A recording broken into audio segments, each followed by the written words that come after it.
Hello and welcome to the Beginner's Guide to Palestine. Recently, we went down to the Russell Tribunal on Palestine in London, and this is what happened. Why is this tribunal important? Why are all these people here? Let's go and find out.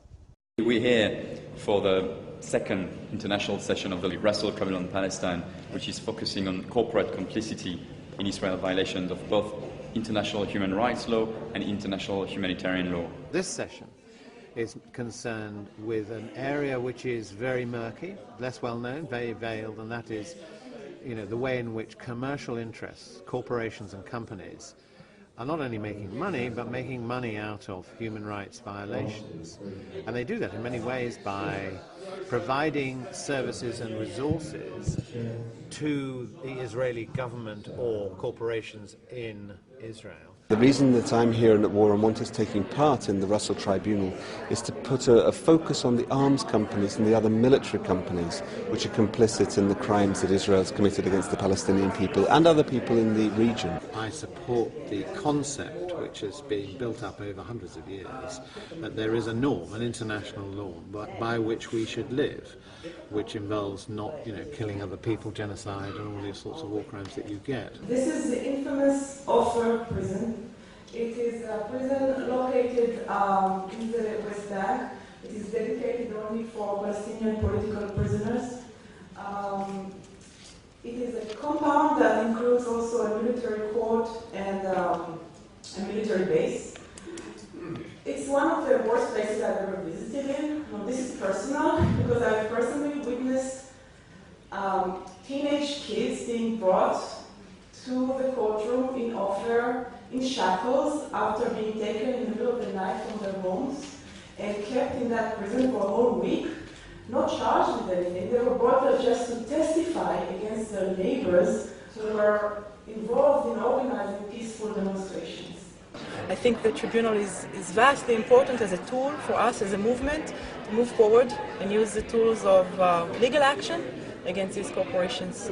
I'm here invited at the Russell Tribunal on Palestine as an expert on the Belgian-French banking group Dexia, and I introduced a proof that links the Dexia group through its subsidiary Dexia Israel to the financing of the settlements in the occupied Palestinian territories.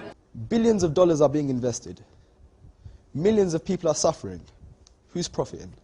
We represented Rachel Corrie's parents and 4 Palestinian families who were killed when their homes were demolished on top of them in a case against Caterpillar in the United States. In September 2002, a bulldozer demolished the Hussein family's home about 150 meters from where Israel was constructing the wall and a so-called buffer zone around it. The destruction began without warning at approximately 5 mid-morning, injuring the family inside.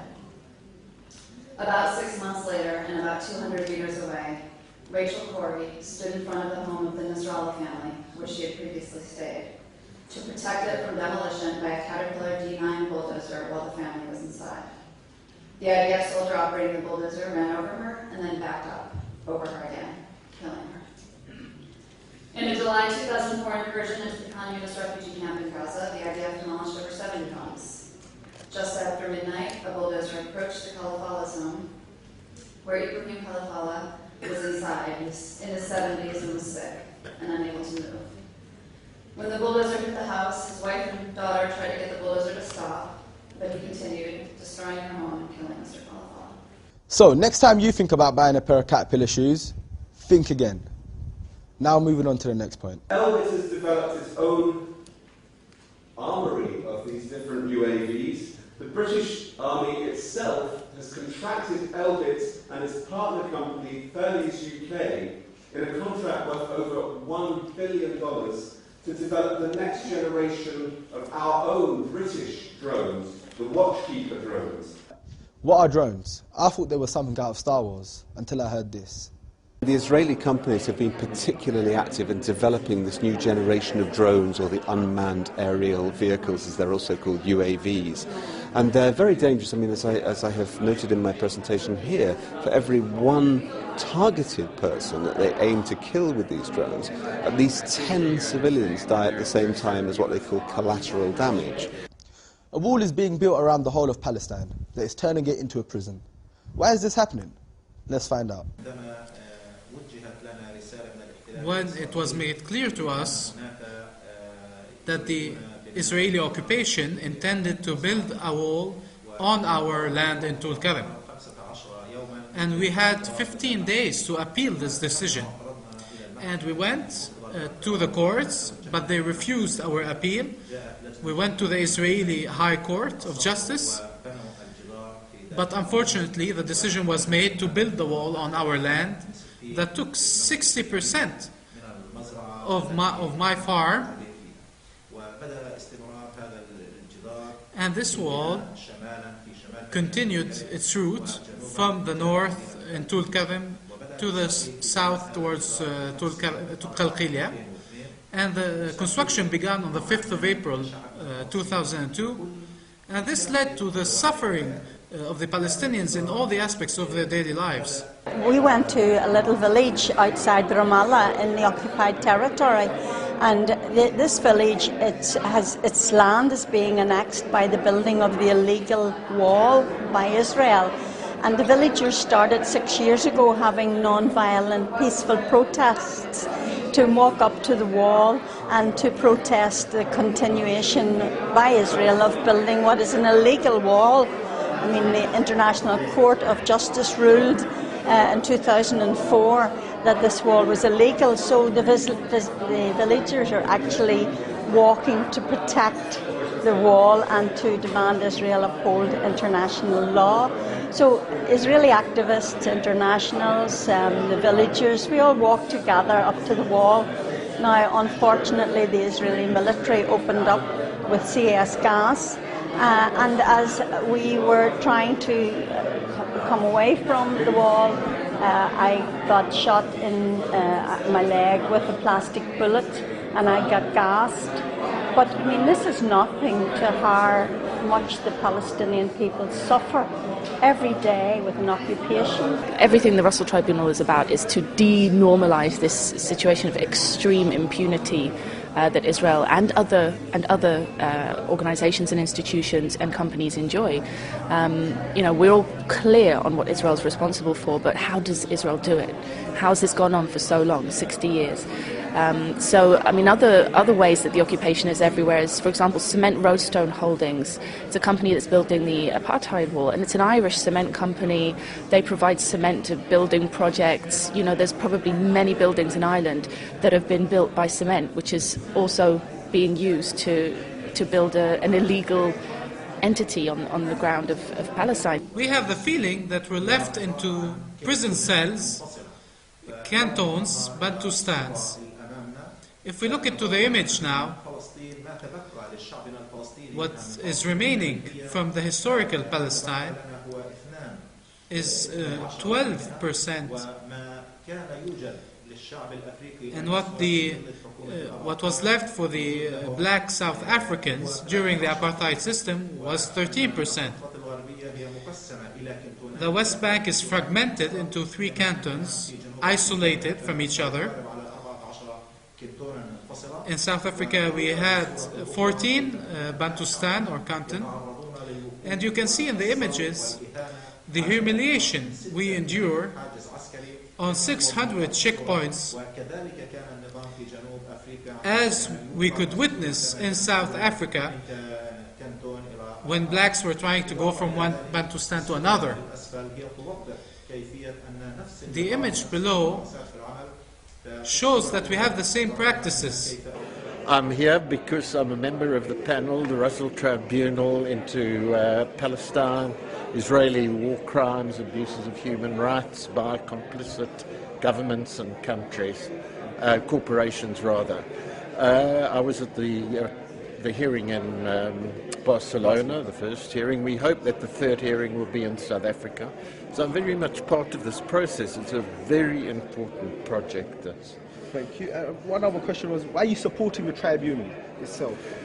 Well, as a member, I must support it, but I was honoured when they approached me as a former minister of South African Democratic Government and an activist, a social activist and writer, but very strong activist on the Palestine issue. Somebody of Jewish background, by the way. And I don't believe that Zionism is good for the Jewish people or the Israeli people. the only good thing for them would be peace, justice for the Palestinians, and that's how they would find their own security. If you walk into a supermarket, you'll see things that say made in Israel on them, dates, tomatoes, potatoes. These are, if not made in an illegal settlement, they'll be exported and traded by a company which does trade and grow vegetables and fruits, etc., in illegal settlements. So you're buying into the occupation whenever you buy one of these. You're financially supporting the occupation and apartheid in Palestine by empowering these companies, not only financially to keep reproducing their operations, but also by normalizing what they're doing. You have the power to stop all of this. Next time you get into the supermarket, just don't buy any Israeli products. Beauty products, ahava. I don't think that many people actually buy ahava. That's the Dead Sea mud and salts, and they're, again, violating international law because they're taking these materials from occupied territory. Well, Ray and I are here. We're members of Code Pink Women for Peace, which is a women's peace organization in the United States that was founded to try to prevent the war with Iraq. Around the time of Operation Cast Lead, assault on Gaza, we decided we needed to get involved with Palestine solidarity work, and so we launched a few months later a boycott campaign against an Israeli settlement company. It's a cosmetics company called Ahava that has its main factory and visitor center in Mitzvah Shalem, which is a settlement in the West Bank.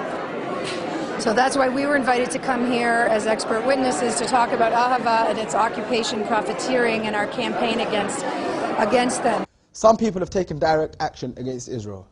This is the sort of things they've been getting up to. I've been involved with campaigning against a company called Edo MBM, which has recently been bought by ITT, which is a company in Brighton manufacturing weapons. I've been campaigning against Edo MBM in Brighton for nearly six years now, since 2004. There's been a popular campaign in Brighton involving thousands of people, which has included demonstrations, acts of direct action, lobbying of a local council, handing in complaints to the police. And on 16th of January 2009, after Israel had been engaging in the massacre in Gaza for 2.5 weeks, a group of people from Bristol turned up on my doorstep and said they wanted to get in the way of Edo's supply of weaponry to the Israeli military, and I gave them some support in breaking into the Edo factory. On January the 17th, 2009, 6 people from Bristol broke into Edo MBM, and a couple of us, including me from Brighton, assisted them to get into the factory. And the reason that they did that was that Israel was engaged in a massacre in Gaza that had been going on for nearly 3 weeks. I think at the time of our action, 1,000 people had been killed. That figure later went up to 1,400. And the 6 people who entered the factory, they broke machinery, including lathes and mills, production equipment, which the managing director later said in court took a month to come back online after the break-in. They also threw computers out of the window and caused as much damage as possible to that factory to stop it from operating, which the action did do enough damage to prevent the factory from producing weapons for the duration of the Gaza conflict. And we were taken to court, 9 of us, for conspiracy to cause criminal damage, £200,000 worth of criminal damage. There's been direct action taken against Raytheon and Edo in this country alone, where juries have acquitted all of those responsible for hundreds of thousands of pounds worth of criminal damage because they recognised that they were acting in a higher good. So I feel we are already on the way to making a great difference here, and that by giving more people the material to know what's behind the calls for boycott, divestment and sanctions, that will actually take the movement to its next stage. I'd say that it's the actions of ordinary people, of individuals, that are the light at the end of the tunnel in the struggle against Israeli apartheid and occupation. Not the actions of representatives or politicians, but the actions of people like us. Fantastic. I thought it was a really, really powerful day, and the whole weekend was absolutely fantastic.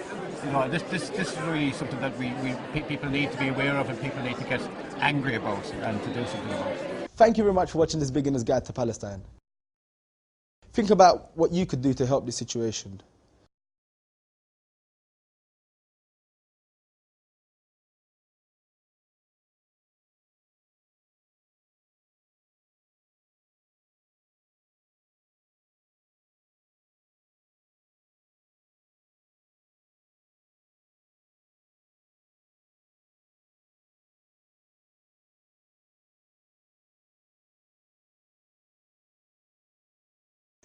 Hello and welcome to the Beginner's Guide to Palestine.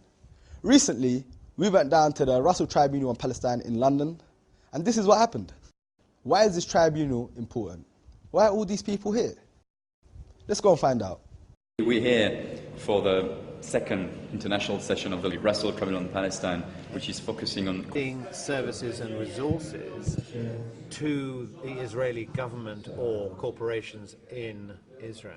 The reason that I'm here and at War and Want is taking part in the Russell Tribunal is to put a focus on the arms companies and the other military companies which are complicit in the crimes that Israel has committed against the Palestinian people and other people in the region. I support the concept, which has been built up over hundreds of years, that there is a norm, an international norm, by which we should live, which involves not, killing other people, genocide, and all these sorts of war crimes that you get. This is the infamous Ofer prison. It is a prison located in the West Bank. It is dedicated only for Palestinian political prisoners.